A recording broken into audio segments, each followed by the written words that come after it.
Welcome to the McHenry County Historical Museum in beautiful downtown Union. This is one of the anchor sites of the Northern Illinois Quilt Fest. Today you're going to be able to take your own private tour of the McHenry County Historical Museum's quilt exhibit. Enjoy! In this quilt exhibit are 4 different categories of quilts, the first of which is depression quilts. So this is the start of quilting optimism. On the left you can see a Dresden plate quilt, and it's made of pre-cut pieces from the Mickey Apron Company. And on the right you can see a beautiful tulip applique quilt. As we get a little bit closer, you're going to be able to see we have a basket quilt that is also a kit quilt, a star variation quilt, again dating back to the 1930s, which has a unique history. On the back it's a much older quilt. And then finally, Trip Around the World. Here we've got a bedroom vignette of depression quilts. Now if we move in a little bit closer, we're going to be able to see double wedding rings spilling out of the dresser drawer, and bonneted ladies. Here we have another Dresden plate quilt,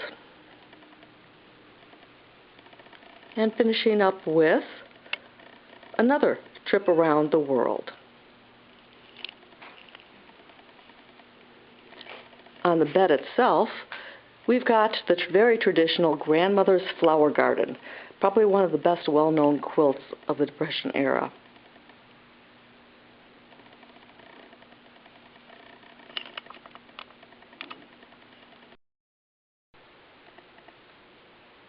In the Quilting Optimism exhibit, you'll be able to find out such things that as in 1933, Sears and Roebuck had a national quilt contest where the grand prize was $1,000. 25,000 people entered in hopes of winning that prize. In the Getting Political quilt, you can see how women express themselves politically through their quilts. First, you can see some very rare quilts. It's the William Henry Harrison quilts that date back to the 1840s, and the McHenry County Historical Society is very pleased to have them in their collection. What they were showing at that time, they were showing their log cabin prints, which indicated that he was one of the common men. You'll also be able to see a contemporary quilt, and in this contemporary quilt, it talks about the election in Florida. Can you find the hanging chad? Next is an exhibit, Going Crazy. Did you ever wonder where the phrase crazy quilt came from? Well, actually it goes back to 1876 in the Philadelphia Centennial Exposition.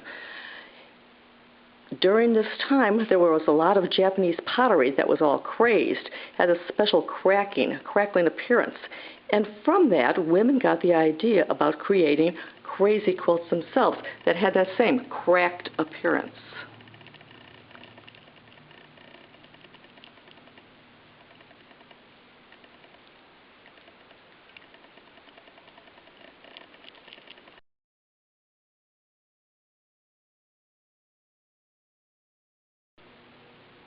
In the Seeing Red portion of the quilts, you're going to be able to see quilts in every different pattern that are red. Most of them are red and white, such as this log cabin pattern that you can see that's in the pineapple variation. And over here is a single Irish chain. We also have a 4-patch set on point. This Michigan Beauty quilt dates to the 1860s to the 1880s and is done in double pinks.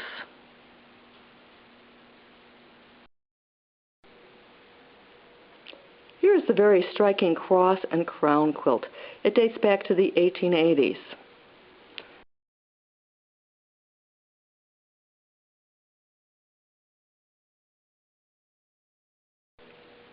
Here is bow tie with a wide variation of different reds and even some oranges thrown in.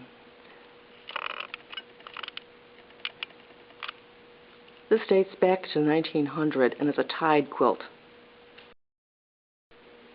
This quilt is called Mosaic, and when the quilt was pieced, it dated back to 1890. But then it was set aside and not started up again until 1934 when it was finished. If you look at the prints very closely, you'll be able to find out that some of them were actually parts of dresses, scraps of dresses of Mrs. Curtis.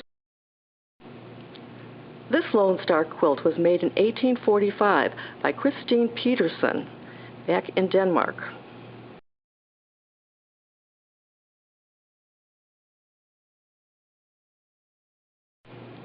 Chimney sweep dates back to the 1870s.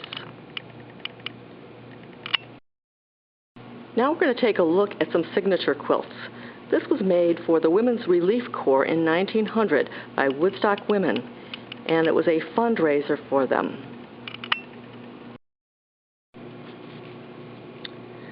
This signature tied quilt was made in 1889 by the Ladies' Aid Society of the Congregational Church of Huntley. There are 309 names in this quilt. It's a tied quilt. This Burgoyne Surround signature quilt was hand-pieced by the ladies of the Congregational Church in Richmond in 1887. This was a fundraiser for them. People paid between 10 cents and $1 to have their signatures.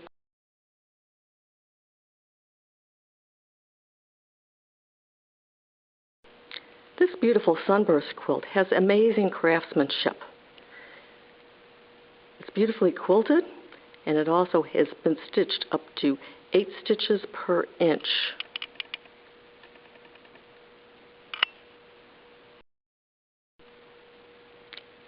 This signature quilt is called Lady of the Lake or Sawtooth, and it dates back to 1889. It too is another fundraising quilt.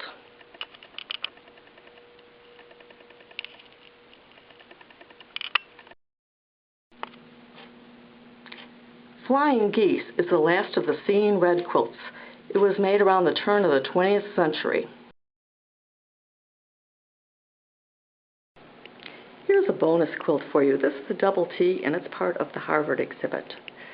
Double T in this case stands for teetotaling, or abstinence against alcohol, which was very prevalent in the late 1800s and early 1900s. This quilt dates back to the 1890s, perhaps even earlier than that. Here's another bonus quilt for you. Here's another crazy. And if you take a look at it carefully, you'll see all sorts of fine details and wonderful embroidery. Come on out to the McHenry County Historical Museum in Union, Illinois, and see these quilts in person for yourself. You'll also be able to view the entire museum. All these quilts are interspersed along with the exhibits.